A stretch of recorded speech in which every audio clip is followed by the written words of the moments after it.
Did you know there's an island that was once among the richest places on Earth, but now holds the title for the highest obesity rate in the world and is the least visited country? Welcome to Nauru, a small Pacific island that hides more than meets the eye. From a booming economy and stunning natural beauty to poverty, environmental ruin, and its role as an open-air prison, Nauru's story is one of extremes, resilience, and unexpected twists. Stick around to the end because we'll reveal a unique fact about this island that might just surprise you. Let's take a step back to understand how Nauru's story began.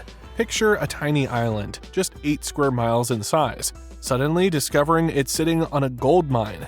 In the early 20th century, Nauruans found that their land was covered with phosphate, a rare and valuable mineral formed from ancient bird droppings. This white gold was highly sought after as a fertilizer for crops, and countries from around the world scrambled to buy it. By the 1970s, Nauru's economy was booming, and its citizens enjoyed one of the highest standards of living worldwide. The New York Times highlighted that the island was wealthy, so wealthy that in 1975, its GDP per capita was around $50,000, far surpassing the United States. However, as the saying goes, nothing lasts forever. Decades of mining stripped away most of the phosphate, leaving Nauru with depleted resources and a barren, rocky landscape.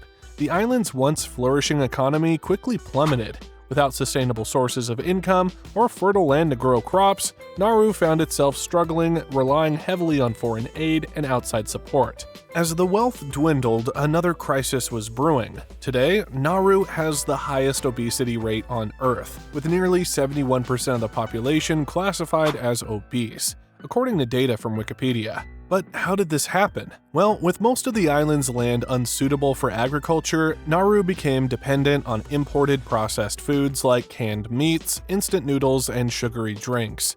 These foods quickly became dietary staples, while healthier local options were hard to come by. Over time, cultural beliefs also shaped the problem. Being overweight was often seen as a symbol of prosperity. Unfortunately, this diet has taken a severe toll on public health. Alongside obesity, diabetes.co.uk reported that Nauru has one of the highest rates of type 2 diabetes, affecting around 40% of the population.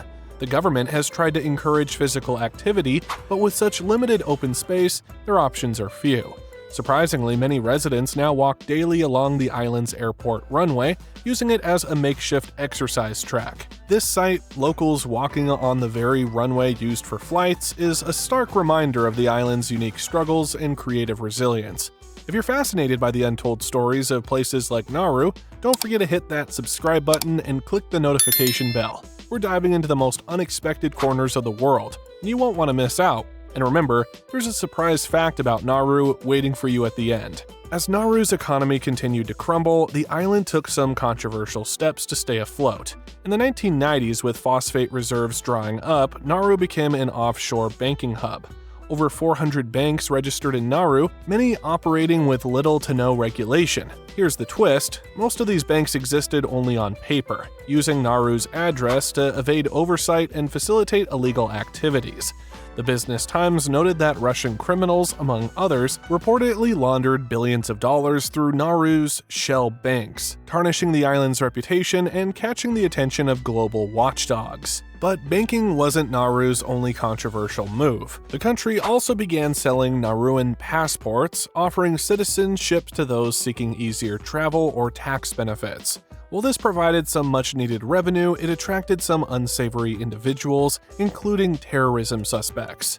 Alarmed by these developments, the United States and other countries applied pressure, urging Nauru to shut down its banking and passport practices. By 2003, facing severe financial sanctions, Nauru revoked many banking licenses and halted passport sales. However, the damage to its reputation was lasting, further isolating Nauru from the global financial system and limiting its economic options. In 2001, Nauru accepted another controversial arrangement. Australia proposed setting up a processing center on the island to house refugees arriving by boat, offering financial support to Nauru in return. With its economy on the brink, Nauru agreed, and the Nauru Regional Processing Center was born. According to Amnesty International, this facility soon became known for harsh conditions and overcrowded accommodations, leading to reports of abuse and human rights violations. International organizations, including Amnesty International and the United Nations, condemned the center, labeling the conditions inhumane. Some reports even stated that the processing center resembled a prison, trapping people in limbo, far from the Australian shores they hoped to reach. The situation became so dire that in 2015, the Nauruan government temporarily banned Facebook, reportedly to prevent negative information from leaking. Though officials claimed it was to protect residents from inappropriate content, many believe the real motive was to control the flow of information and silence criticism. So what about tourism? Travel Channel ranked Nauru as the least visited country on Earth, attracting just a handful of travelers each year. Visiting this remote island isn't easy. There's only one way to get there, by flying with Nauru Airlines, which offers just one weekly flight from Brisbane, Australia. And for those determined enough to make the journey, the process is far from straightforward. You'll need a visa, which costs $100, and you can only apply at one of 10 consulates or embassies worldwide. Once you arrive, the limited accommodations might surprise you. Nauru has only 4 hotels, with the Menen Hotel standing out as the largest. But this isn't a luxury destination. Expect simple facilities, ocean views, and a quiet, almost rustic charm. Getting around the island is also challenging, as there's no public transportation and only a few rental cars, which cost around $60 to $100 per day. Most visitors to Nauru aren't tourists at all. They're diplomats, politicians, or aid workers. The island's remote location and basic amenities make it a unique experience, but one that's only for the most adventurous of travelers. Despite the hardships, Nauruans are deeply proud of their heritage and traditions. Traditional fishing practices, for example, remain an important part of life on the island. These aren't just simple fishing trips, they're ceremonies, complete with prayers and chants seeking protection and good fortune.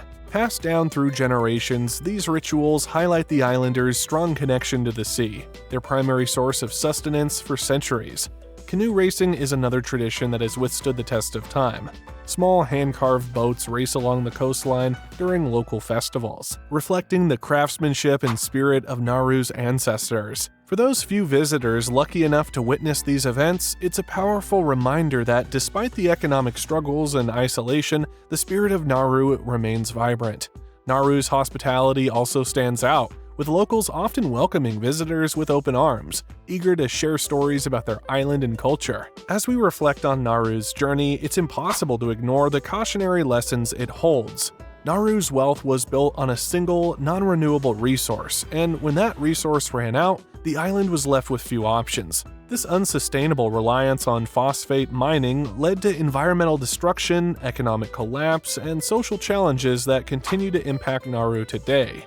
The story of Nauru isn't just about one small island, it's a warning to the world. When short-term profits are prioritized over long-term sustainability, the consequences can be disastrous, environmentally, economically, and socially. In a world increasingly focused on sustainability, Nauru's fall from prosperity serves as a powerful reminder of what can happen when development isn't carefully planned. It highlights the importance of looking beyond immediate wealth and ensuring a stable future for generations to come. Nauru's struggles emphasize the need for thoughtful resource management, education, and planning, lessons that resonate far beyond its shores.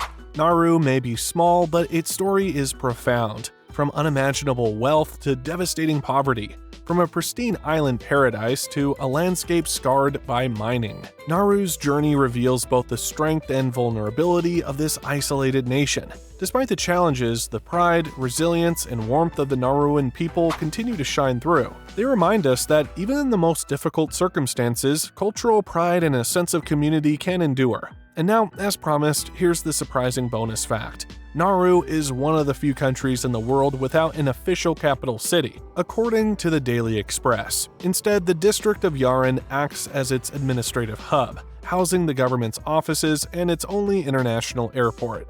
It's an unusual setup, yet it reflects the unique nature of this remarkable island. If you enjoyed exploring Nauru with us today, don't forget to like, subscribe, and leave a comment about this fascinating island. And if you're eager for more, check out our next video. Amish life they don't want you to know.